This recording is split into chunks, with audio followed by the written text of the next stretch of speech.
Good evening all. எல்லாரும் எப்படி இருக்கிறீங்க? உங்களுடைய டெட் ப்ரிப்பரேஷன் எல்லாம் எப்படி போயிட்டு இருக்கு? என்னுடைய எக்ஸாம் ப்ரிப்பரேஷன் கொஞ்சம் ஸ்லோவாக தான் போன மாதிரி இருக்குது. Because 11th 12th history geography படிக்கிறதுனால ஒரு லெசன் முடிக்கிறதுக்கே ஒரு நாளைக்கு ரொம்ப கஷ்டமாக இருந்த மாதிரி இருக்குது. ஸோ என்னோடது கொஞ்சம் ஸ்லோவாக தான் போகுது. உங்களுடைய டெட் ப்ரிப்பரேஷன் எல்லாம் எப்படி போயிட்டு இருக்கு? எத்தனை பேர் கம்ப்ளீட் பண்ணிட்டீங்க? போர்ஷன் எல்லாம் கம்ப்ளீட் பண்ணிட்டு ரிவிஷன் ஸ்டார்ட் பண்ணிட்டீங்க அப்படிங்கிறத கண்டிப்பாக கமெண்ட் செக்ஷனில் ட்ராப் பண்ணுங்க.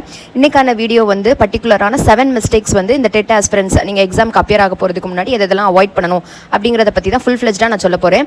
ஸோ இந்த வீடியோ கண்டிப்பாக உங்களுக்கு பிடிக்கும். என்னோட வீடியோஸ் உங்களுக்கு பிடிச்சிருந்தா கண்டிப்பாக ஒரு லைக் பண்ணிட்டே இந்த வீடியோ பாருங்க. ஃபர்ஸ்ட் விஷயம் என்னன்னா, ஒரு ப்ராப்பரான டைம் டேபிளே இல்லாமல் சும்மா எந்த லெசன் கையில் கிடைக்குதோ அதை எடுத்து படிக்கிறது. அப்படி படிக்கவே படிக்காதீங்க. நீங்கள் எங்கே படிக்க ஆரம்பிச்சிங்க தலையும் புரியாமல் வாலும் புரியாமல் முடிஞ்சிடும். அதனால 6th ஸ்டாண்டர்ட்லேருந்து ஸ்டார்ட் பண்ணிங்கன்னா 6thலேருந்து அப்படியே 7th 8th 9th 10th அப்படி லெசன் பை லெசனாக போங்க. அப்படி இல்லாட்டி பின்னாடி இருந்து வரீங்க 10thலனா 10th 9th 8th 7th 6th அப்படி வாங்க. இதை வந்து ஒரு 6thனா அதில் எத்தனை லெசன் இருக்குது அப்படிங்கிறத பிரிச்சுக்கோங்க. உங்களால் எத்தனை லெசன் படிக்க முடியும் ஒரு நாளைக்குன்னு ஏற்ற மாதிரி மண்டேலேருந்து சண்டே வரைக்கும் ஒரு டைம் டேபிள் நீங்களே போட்டுக்கோங்க. ரொம்ப ஈஸி ஸ்டடி டைம் டேபிள் போடுறது. மண்டேலேருந்து சண்டே வரைக்கும் போட்டுட்டு டெய்லி ஒரு லெசன் எழுதிக்கோங்க. நம்ம வந்து ஸ்கூல் படிக்கிறப்ப நம்ம ஸ்கூல் டைரியில் வந்து என்ன செஞ்சிருப்பாங்க, பீரியடுக்கு வந்து பிரித்து கொடுத்துருப்பாங்க.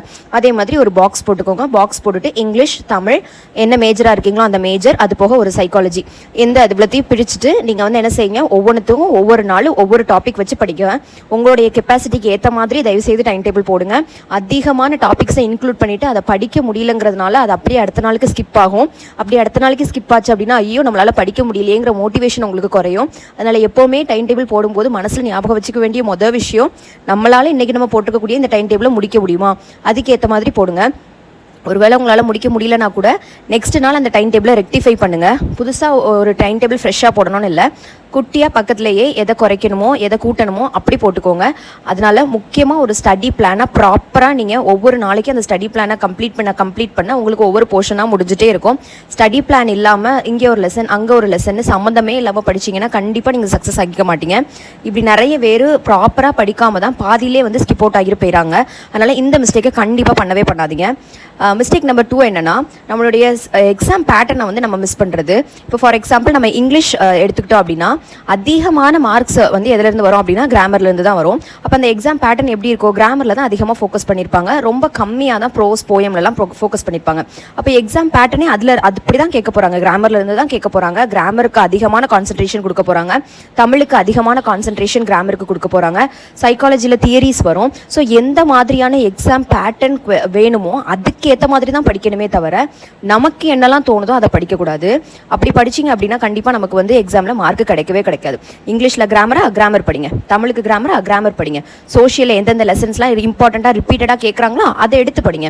ஸோ அந்த எக்ஸாமுக்குன்னு ஒரு பேட்டர்ன் இருக்கும். ஃபார் எக்ஸாம்பிள் இப்போ பிஜிடிஆர்பிக்குன்னு ஒரு பேட்டர்ன் இருக்கா, அதை ஃபாலோ பண்ணுங்கள். டெட்டுக்குன்னு ஒரு பேட்டர்ன் இருக்கா, அதை ஃபாலோ பண்ணுங்கள். அந்த ஸ்பெசிஃபிக்கான பேட்டர்னை ஃபாலோ பண்ணி படிக்கணும். இதை வந்து சிலபஸை பொறுத்தளவில் இங்கிலீஷ்லேயுமே வந்து காம்ப்ரிஹென்ஷன் வைஸ் தான் வந்து நிறையா வந்து கொடுத்துருப்பாங்க. டெட்டுடைய சிலபஸ் வந்து கொடுத்துருக்கதையும் எக்ஸாம் பேட்டர்னையும் நம்ம எடுத்து பார்த்தோம் அப்படின்னா ரொம்ப வாஸ்ட்டாகவே டிஃப்ரென்ஸ் இருக்கும்.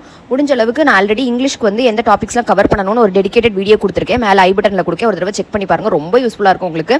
ஸோ தமிழ் அண்ட் சோஷியலுக்கு இன்னும் நான் ரெடி பண்ணலை, ப்ராசஸ் இஸ் கோயிங் ஆன். நான் முடிஞ்ச உடனே கண்டிப்பாக நான் வந்து போடுறேன். முடிஞ்ச அளவுக்கு எக்ஸாம் பேட்டர்ன் வந்து நீங்கள் பார்த்துட்டு நீங்கள் என்ன செய்யுங்க, அந்த எக்ஸாமை வந்து அப்ரோச் பண்ணுங்கள். 3வது விஷயம், சைக்காலஜியை தொடவே செய்யாமல் அப்படியே அவாய்ட் பண்ணுறது. சைக்காலஜி நம்ம எவ்வளோ படித்தாலும் மார்க்கே வராது அப்படின்னு சொல்லிட்டு அந்த மிஸ்டேக்கை நிறைய பேர் பண்ணுவீங்க. இந்த மிஸ்டேக்கை நீங்கள் பண்ணாதீங்க. முடிஞ்ச அளவுக்கு மெமரைஸ் பண்ணக்கூடிய தியரிஸை கட்டாயம் மெமரைஸ் பண்ணிட்டு தான் போகணும். ஏன்னா அங்கே எரிக்சனில் உள்ள தியரிஸ் 8 அப்படின்னா, எரிக்சனில் உள்ள ஸ்டேஜ் 8 அப்படின்னா எல்லாருக்கும் அது 8 தான் ஆன்சர். அப்போ அது வந்து ஒரு பேசிக் கொஸ்டின், கண்டிப்பாக தியரிஸ்லேருந்து கொஸ்டின் வரும். அப்போ இது வந்து ஒரு எக்ஸாம் பேட்டர்ன், இது வந்து நமக்கு நல்லாவே தெரியும். சைக்காலஜியில் தியரிஸ்லேருந்து தான் கொஸ்டின் வரும்னு தெரியப்போ அதை நம்ம கட்டாயம் விட்டுட்டு போனோம் அப்படின்னா நமக்கு கட்டாயம் மார்க் போயிடும். அதனால் முடிஞ்ச அளவுக்கு சைக்காலஜி அவாய்ட் பண்ணாதீங்க. சில கொஸ்டின்ஸ் அங்கே போய் நம்ம போட்டு பார்த்துற மாதிரி இருக்கும், அதை வந்து நம்ம அங்கே போய் போட்டு பார்க்குறதுக்கு முன்னாடி உங்களுக்கு question paper previous year question paper கிடச்சிச்சுன்னா ப்ராக்டிஸ் பண்ணி பாருங்கள், விட்டுறாதீங்க. 4வது விஷயம் என்னென்னா, மெமரைஸ் பண்ணிக்கிறது. ஒரு விஷயத்தை வந்து புரிதலே இல்லாமல் மெமரைஸ் பண்ணுறது. நல்லா ஞாபகம் வச்சுக்கோங்க, நம்ம இப்போ வந்து காலேஜ் டிகிரி எக்ஸாமுக்கு மனப்பாடம் பண்ணிட்டு போய் எழுத போகிறது கிடையாது, ஸ்கூல் எக்ஸாமுக்கு மனப்பாடம் பண்ணிட்டு போய் எழுத போகிறது கிடையாது. ஒரு கான்செப்ட் எடுத்துக்கிட்டோன்னா அந்த கான்செப்ட் நமக்கு புரிஞ்சால் மட்டும்தான் நம்ம போய் அங்கே போய் ஆன்சர் பண்ண முடியும். அதுவும் அந்த கான்செப்ட்லேருந்து டேரெக்டாக கொஸ்டின் கேட்பாங்க அப்படின்னா கிடையாது, கொஞ்சம் ட்விஸ்ட் பண்ணி தான் கேட்பாங்க. ஒரு கான்செப்டே புரியலை அப்படிங்கிறப்ப அந்த கான்செப்டை நம்ம எப்படி போய் அங்கே போய் ஆன்சர் எழுத முடியும். அதனால குருட்டு மனப்பாடம் இங்கே ஒர்க் அவுட்டே ஆகாது காம்படிட்டிவ் எக்ஸாமில். முடிஞ்ச அளவுக்கு அந்த கான்செப்டை நல்லா கிளாரிட்டியாக படிச்சுக்கோங்க. கான்செப்ஷுவல் கிளாரிட்டியை நல்லா ரெடி பண்ணிவிட்டு நீங்கள் அங்கே போங்க. அண்டர்ஸ்டாண்டிங் தான் ரொம்ப ரொம்ப இம்பார்ட்டன்ட். மோர் தேன் இந்த குருட்டு மனப்பாடத்தை விட அண்டர்ஸ்டாண்டிங் தான் ரொம்ப ரொம்ப முக்கியம். அதனால நம்ம மனப்பாடம் பண்ணிட்டு போய் அங்கே போய் எக்ஸாமில் எழுதிடலாம், மனப்பாடம் பண்ணிட்டு போயிருக்கோம் அங்கே போய் நம்ம எழுதிடலாம் அப்படின்னு நீங்கள் நினைக்கவே செய்யாதீங்க. கண்டிப்பாக இந்த மிஸ்டேக் வந்து பண்ணவே பண்ணாதீங்க. 5th மிஸ்டேக் என்னன்னா, நிறைய பேர் நான் படித்தேன்னு சொல்லிட்டே இருப்பாங்களே தவிர அதை ரிவிஷன் பண்ணேனான்னு சொல்லவே மாட்டாங்க. இப்போ எனக்குமே வந்து ரிவிஷன் வந்து ஒரு ப்ராப்ளம் தான். நான் வந்து ஏன் இதை திருப்பி சொல்கிறேன் அப்படின்னா, எல்லாராலையும் புதுசாக ஒரு டாப்பிக்கை படிச்சிட முடியும். ஏன் அப்படின்னா புதுசான டாபிக் ரொம்ப இன்ட்ரெஸ்டிங்காக இருக்கும், படிக்கிறதுக்கு ரொம்ப ஹாப்பியாக இருக்கும், ரொம்ப ஜாலியாக இருக்கும். கடை அடுத்தடுத்த பேப்பரை பார்த்து திருப்பிட்டு போயிட்டே இருப்பாங்க. ஆனால் படித்த ஒரு விஷயத்தையே மறுபடியும் எடுத்து படிக்கிறது தான் ரொம்ப கஷ்டமான விஷயம். அது வந்து எனக்குமே கொஞ்சம் கஷ்டமான விஷயம் தான். ஆனால் சக்ஸஸ் ஆனவங்க எல்லாருமே ரிவிஷன் பண்ணதை மறுபடி ரிவிஷன் பண்ணவங்களால மட்டும்தான் வந்து சீக்கிரமாக சக்ஸஸ் எடுத்துகிட்டு போக முடியும். நம்ம வந்து எலிமினேஷன் மெத்தடில் ஆல்மோஸ்ட் 4 ஆப்ஷன்ஸ்லேருந்து நம்ம 2 ஆப்ஷன் வரைக்கும் எலிமினேட் பண்ணிடுவோம். அதில் இருக்க ஆப்ஷனில் 4லேருந்து 2 வரைக்கும் வந்துடுவோம். அந்த 2ல் கூட 1 கரெக்டாக வந்து போடுறவங்க வந்து கரெக்டாக ரிவிஷன் பண்ணவங்களால மட்டும்தான் முடியும். அதனால் முடிஞ்ச அளவுக்கு அந்த ரிவிஷனை வந்து அவாய்டே பண்ணாதீங்க. ரிவிஷன் பண்ணாமல் ஆல்ரெடி ஒரு தடவை படிச்சுட்டு என் மைண்டுக்குள்ளே இருக்கும் அப்படின்னு நினச்சிட்டு போகிறது பெரிய தப்பு. இந்த மிஸ்டேக்கே அவாய்ட் பண்ணுங்கள். 6th மிஸ்டேக் என்னன்னா, நம்மளுடைய ப்ரீவியஸ் இயர் கொஸ்டின் பேப்பரை நம்ம ப்ராக்டிஸ் பண்ணாமல் இருக்கிறது. ப்ரீவியஸ் இயர் கொஸ்டின் பேப்பர் தான் வந்து அந்த கொஸ்டின் வந்து என்னென்ன டைப்பில் வரும், என்னென்ன பேட்டர்னில் வரும், என்ன மாதிரியான இம்பார்ட்டண்ட்டான ஏரியாலாம் இருக்குது, நம்ம எதை அதிகமாக ஃபோக்கஸ் பண்ணணும். சில கொஸ்டின்ஸ் மறுபடியும் அதே மாதிரியான கொஸ்டின்ஸ் வந்து இப்போ ஃபார் எக்ஸாம்பிள் இப்போ அவுரங்கசீப் தான் இருக்குன்னா அவுரங்கசீப்பை வச்சு மறுபடியும் ஒரு கொஸ்டின் நெக்ஸ்ட் இயரில் வரும். So previous year question paper வந்து இப்போ நம்ம கையில் இருக்கக்கூடிய ஒரு பைபிள் மாதிரி. அதை வந்து நம்ம மறுபடியும் ப்ராக்டிஸ் பண்ண தான் எந்தெந்த மாதிரியெல்லாம் படிக்கணுங்கிறதே நமக்கு தெரியும். அதனால் முடிஞ்ச அளவுக்கு ப்ரீவியஸ் இயர் கொஸ்டின் பேப்பர் தான் முடிஞ்சு போச்சே, நம்ம ஏன் இப்போ படிக்கணும் அப்படிங்கிற தாட்டுக்குள்ளேயே வராதிங்க. மறுபடியும் அதை படிச்சுக்கிட்டே இருக்கும்போது, நம்ம சால்வ் பண்ணி பார்த்துக்கிட்டே இருக்கும்போது நம்ம வந்து நெஜ எக்ஸாமே எழுத மாதிரியான ஒரு தாட் ப்ராசஸ்க்குள்ளே நம்ம வருவோம். லாஸ்ட்டு 7th மிஸ்டேக் எப்படின்னா, டைம் மேனேஜ் பண்ணாமல் இருக்கிறது. நம்ம வந்து ஈஸியாக வந்து எல்லோரும் பழியை தூக்கி டைம் மேலே தூக்கி போட்டு போயிட்டே இருப்போம். எனக்கு வந்து டைம் இல்லை, அதனால தான் நான் மார்க் வாங்கலை, என்னால் எக்ஸாம் பேப்பரை முடிக்க முடியல அப்படின்னு சொல்கிறது. எல்லாருக்கும் கொடுக்கக்கூடிய அதே 3 மணி நேரம் தான் நமக்கும் கொடுப்பாங்க. பிகாஸ் சிலர் தோற்று போகிறதுக்கு காரணம், சிலர் வந்து கம்ப்ளைண்ட் பண்ணுறதுக்கு காரணம் நமக்கு அதை மேனேஜ் பண்ண தெரியல. மற்றவங்க மேனேஜ் பண்ணியிருப்பாங்க, அதனால் அவங்க பாஸ் பண்ணிட்டு போயிடுவாங்க. ஸோ முடிஞ்ச அளவுக்கு எவ்வளோ டெஸ்ட் போட்டு பார்க்க முடியுமோ அவ்வளோ டெஸ்ட் போட்டு பாருங்கள். டெஸ்ட் வந்து கூகுள்லேயே நீங்கள் போட்டு பார்க்கலாம். இல்லைனா வேறு யாராவது உங்கள்கிட்ட சிம்பிளாக வீட்டில் இருக்கவங்களே யாராவது ஒருத்தவங்க புக் பேக் கொஸ்டின் போட்டு பார்க்கலாம். இல்லைனா வீட்டில் இருக்கவங்கள்ட்ட இதுலேருந்து நான் கொஸ்டின் கேளலாம் அப்படின்னு சொல்லி நீங்கள் கொடுத்து பார்க்கலாம்.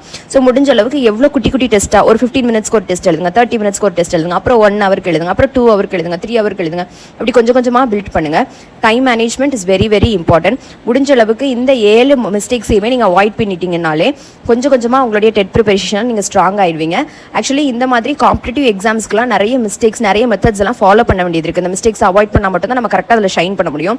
நிறைய பேர் இதை சொல்கிறதில்ல. அதனால் முடிஞ்ச அளவுக்கு இந்த 7 மிஸ்டேக்ஸ் அவாய்ட் பண்ணி உங்களோட டெட் எக்ஸாம் ப்ரிப்பரேஷனை நல்லபடியாக பண்ணுங்கள்.